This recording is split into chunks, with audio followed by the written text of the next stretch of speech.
दोस्तों, भले ही भारत ने फ्रांस के साथ 114 राफेल जेट्स की डील कर ली हो, लेकिन अभी भी रूस से SU-57 खरीदे जाने का रास्ता जो है वो बंद नहीं हुआ है।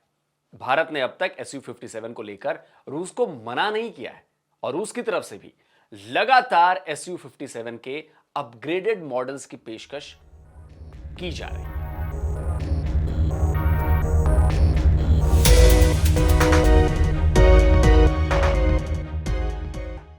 डिफेंस इन की यह रिपोर्ट बता रही है कि रूस ने भारत को अब सिंगल नहीं बल्कि डुअल सीट वाले SU-57 का भी ऑफर दिया है, और वो भी फुल टेक्नोलॉजी ट्रांसफर के साथ।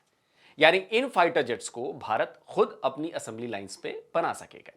वहीं IDRW की रिपोर्ट बता रही है कि रूस के SU-57 के नए ऑफर में 5th जनरेशन का आर्मामेंट सूट भी शामिल किया जा सकता है।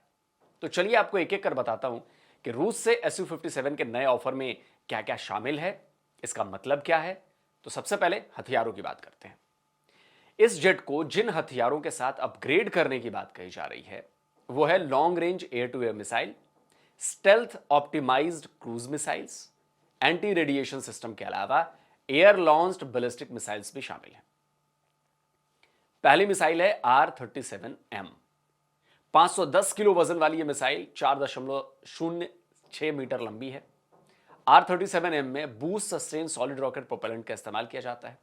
इसमें 60 किलोग्राम का HE यानी कि हाई एक्सप्लोजिव फ्रेगमेंटेशन वॉरहेड लगा है।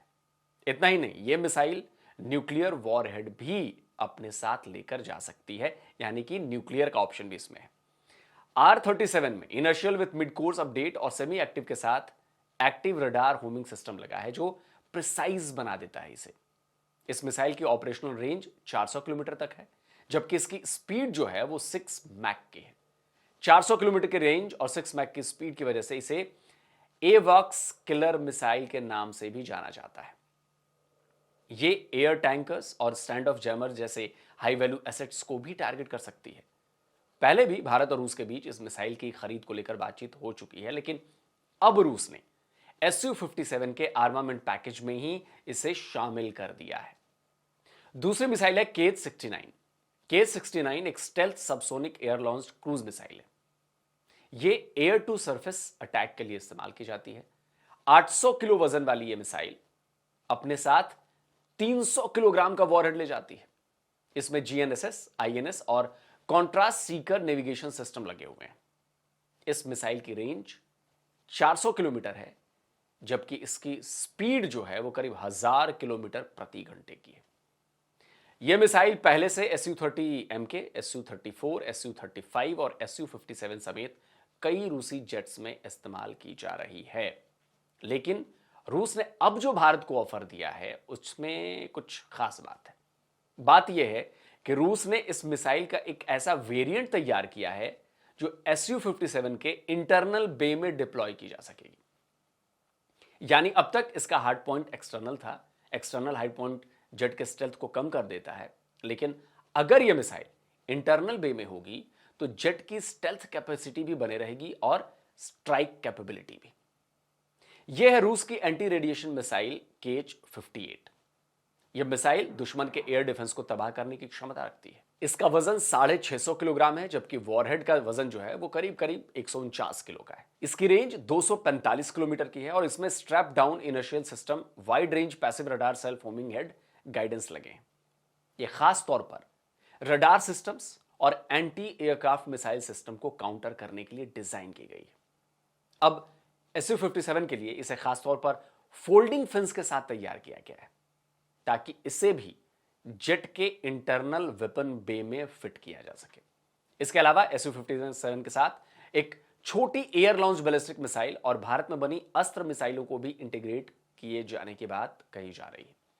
तो इन हथियारों के और खास तौर पर इंटरनल बे में इनकी तैनाती SU-57 को और ज्यादा लीथल बना देगी।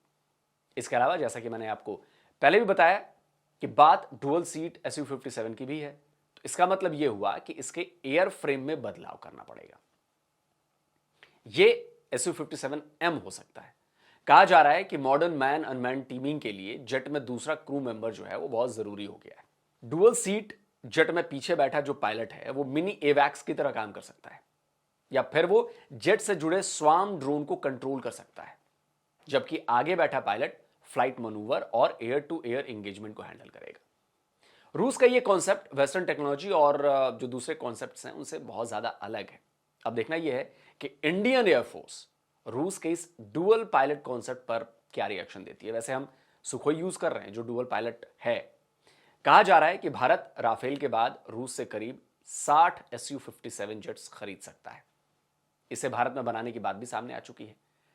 रूस से एक टीम भी आई थी जो नासिक में जो हमारा Su-30 MKI की जो असेंबली लाइन है वहां पर उन्होंने जाकर इस बात को चेक किया था कि भाई Su-57 जो है वो बनेगा कि नहीं बनेगा यहां पर, और उन्होंने Su-57 प्रोडक्शन के लिए इसे बिल्कुल फिट बताया था। लेकिन इसके बाद भारत ने फ्रांस के साथ राफेल की डील पर बात आगे बढ़ा ली, पर अब रूस से आया ये नया ऑफर बता रहा है कि भारत और रूस के बीच Su-57 को लेकर बात अभी खत्म नहीं हुई है। दोस्तों, आपको क्या लगता है कि Su-57 हमें खरीदना चाहिए? कमेंट करिए, अपनी राय दीजिए। जल्दी मिलता हूं एक और नए वीडियो के साथ। नमस्कार, जय हिंद।